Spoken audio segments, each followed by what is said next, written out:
ನೀವು ನೋಡ್ತಾ ಹೋಗ್ರಿ, ಯಾವ್ದು ಮಾಡಿದ್ರು ನಿಮ್ಮ ಎದುರಿಗೆ ಶಾಶ್ವತ ಕಾಣುತ್ತೇನಾ? ಒಂದಲ್ಲ ಒಂದು ದಿನ ಅದು ನಾವು ನೋಡ್ತಾನೆ ನಾಶ ಆಗ್ಬಿಡ್ತದೆ, ನಷ್ಟ ಆಗ್ಬಿಡ್ತದೆ. ಅಂದ ನಂತರ ನಾವು ಸಂಸಾರದಲ್ಲಿ ಏನಿದೇವಲ್ಲ, ಈ ಸಮಯದಲ್ಲಿ ನಮ್ದು ಆತ್ಮದು ಅಥವಾ ನಮ್ಮ ಜೀವದ್ದು ಕಲ್ಯಾಣ ಯಾವ ಪ್ರಕಾರ ಆಗ್ತದೆ?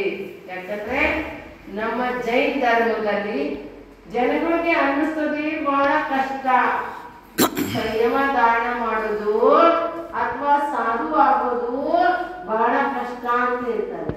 ಆದ್ರೆ 4 ಗತಿಗಳನ್ನು ನೀವು ಎಲ್ಲಿಗೆ ಹೋಗ್ರಿ, ಅಲ್ಲಿ ಎಲ್ಲಾ ಕಡೆನೂ ಒಂದಲ್ಲ ಒಂದು ಪ್ರಕಾರದ್ದು ದುಃಖ ಇದ್ದೇ ಇದೆ.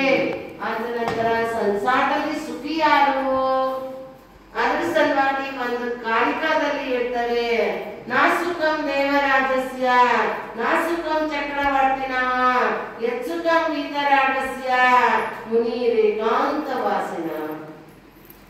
ಎಷ್ಟು ಸುಂದರ ಮಾತಾಡಿದ್ರು.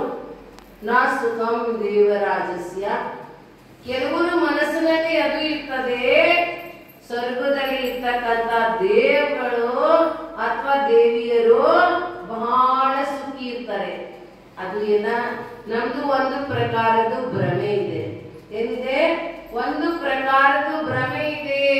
ಆ ಸ್ವರ್ಗದಲ್ಲಿ ಇರ್ತಕ್ಕಂಥ ದೇವಿ ಮತ್ತೆ ದೇವತೆಗಳೇನಿದ್ದಾರಲ್ಲ, ಅಲ್ಲಿ ಕೂಡ ಅವ್ರಿಗೆ ಒಂದಲ್ಲ ಒಂದು ಪ್ರಕಾರದ ದುಃಖಗಳು ಇದ್ದೇ ಇದ್ದಾವೆ. ಯಾಕಂದ್ರೆ ಯಾವ ಪ್ರಕಾರ ನಮ್ಮ ಮನುಷ್ಯರಲ್ಲಿ ವ್ಯವಸ್ಥೆ ಇದೆ, ಅದೇ ಪ್ರಕಾರ ಭವನವಾಸಿದಲ್ಲಿ, ವೆತ್ತರವಾಸಿದಲ್ಲಿ, ಜ್ಯೋತಿಷ್ಠವಾಸಿದಲ್ಲಿ ಮತ್ತೆ ವೈಮಾನಿಕ ದೇವಿಯರಲ್ಲಿ 16 ಸ್ವರ್ಗದ ತನಕ ಸಣ್ಣ ಪುಟ್ಟ ಆದಿ ದೇವುಗಳಲ್ಲಿ ಹಾಗೇ ಆಗ್ತಾರೆ.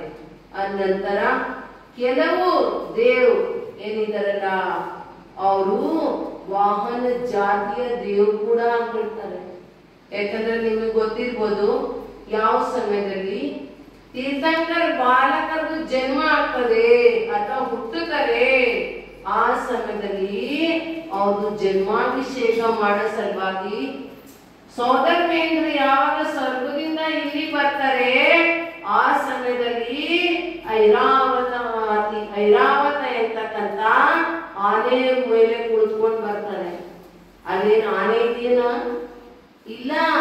ಆತರಲ್ಲಿ ವಾಮನ ಜಾತಿಯ ಏನು ದೇವಿದಾರಲ್ಲ, ಅವರು ತಮಗಿಂತ ದೊಡ್ಡ ದೇವ್ ಏನಿದಾರಲ್ಲ, ಅವ್ರಿಗೆ ತಮ್ಮ ಶರೀರವನ್ನ ವಾಹನದ ರೂಪ ಮಾಡ್ಕೋಬೇಕಾಗ್ತದೆ. ಅದಾದ ನಂತರ ದೊಡ್ಡ ದೇವ್ ಏನಿದಾರಲ್ಲ, ಆ ವಾಹನದ ಮೇಲೆ ಕೂತ್ಕೋತಾರೆ. ನಂತರ ಆ ಸಮಯದಲ್ಲಿ ಆ ದೇವಗಳಿಗೆ ದುಃಖ ಆಗ್ತದೆ, ಇಲ್ಲ ಆಗ್ತದೆ. ಅದಾದ ನಂತರ ಅಲ್ಲಿ ಕೂಡ ಇಷ್ಟ ವಿಯೋಗ, ಅಂದ್ರೆ ಯಾವ್ದಾದ್ರು ದೇವಿ ಅಥವಾ ದೇವ್ದು ವಿಯೋಗ ಆಗ್ತದೆ.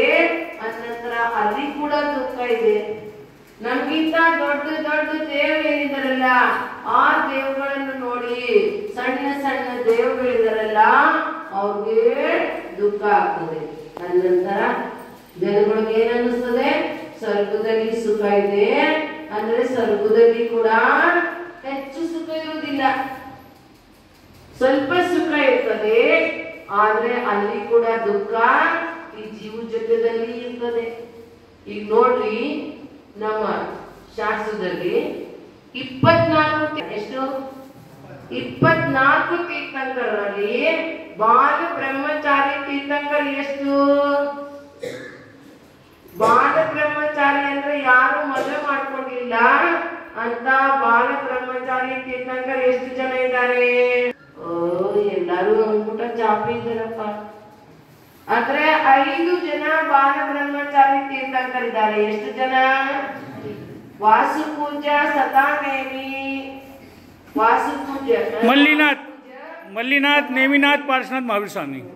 वासुपूज, लता मल्लिर, नेमी, पार्श्वोत सन्मति, कुमारा परनिष्क्रांತ, ಪುತಲಿ ಪತಯ ಪರೆ. ಅವ್ರು ಹೇಳಿದ್ರು 5 ತೀರ್ಥಂಕರು ಬಾಲ ಬ್ರಹ್ಮಚಾರಿ ಇದ್ದಾರೆ. ಅದರಲ್ಲಿ 2ನೇ ನಂಬರ್ದು ಬಾಲ ಬ್ರಹ್ಮಚಾರಿ ಅಂದ್ರೆ ಮಲ್ಲಿನಾಥ್ ತೀರ್ಥಂಕರಿದ್ದಾರೆ. ಯಾರಿದ್ದಾರೆ? ಮಲ್ಲಿನಾಥ್ ತೀರ್ಥಂಕರ್. ಯಾವ ಪ್ರಕಾರ ನೇಮಿನಾಥ್ ತೀರ್ಥಂಕರ್ದು ಬರ ತೋರ್ತಿತ್ತು ಅಂದ್ರೆ ಅದು ಹೆಣ್ಣು ಗಂಡಿನ ಮನೆ ಹೆಣ್ಣಿನ ಮನೆಗೆ ತಗೊಂಡು ಹೋಗ್ತಾರಲ್ಲ, ಅದಕ್ಕೆ ಏನಂತ ನಮ್ ಕಡೆ ಈಗ ಮದ್ವೆ ಸಲುವಾಗಿ ನೀವು ಹೊಡ್ತೀರಾ, ನಿಂತ ಮೊದಲು ನಿಮ್ಮ ಅಣ್ಣಂದು ಅಥವಾ ನಿಮ್ಮ ಮಕ್ಕಳದು. ನಮ್ಮ ಭಾಗದಲ್ಲಿ ಹೆಚ್ಚು ಅಂದ್ರೆ ಹೆಣ್ಣುಗಳ ಮನೆದಲ್ಲೇನೆ ಮದ್ವೆ ಆಗ್ತದೆ ಏನ.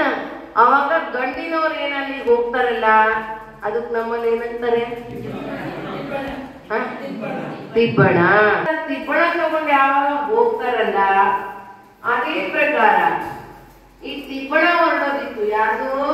ಮಲ್ಲಿನಾಥ್ ಭಗವಾನದು. ಯಾರ್ದು? ಮಲ್ಲಿನಾಥ್ ಭಗವಾನದು. ಆ ಸಮಯದಲ್ಲಿ ಮಲ್ಲಿನಾಥಗಳಿಗೆ ಜಾತಿ ಸ್ಮರಣ ಆಯ್ತು. ಜಾತಿ ಸ್ಮರಣ ಆದ ನಂತರ ಅವರು ಇಲ್ಲಿ ಮದ್ವೆ ಸಲುವಾಗಿ ತಿಬ್ಬಣ ತಗೊಂಡು ಹೋಗೋದಿತ್ತು. ಅವ್ರೇನ್ ಮಾಡಿದ್ರು? ಜಾತಿ ಸ್ಮರಣ ಆಯ್ತು ಅಂತೇಳಿ ಆ ಮದ್ವೆ ಕಡೆ ಹೋಗ್ಲೇ ಇಲ್ಲ.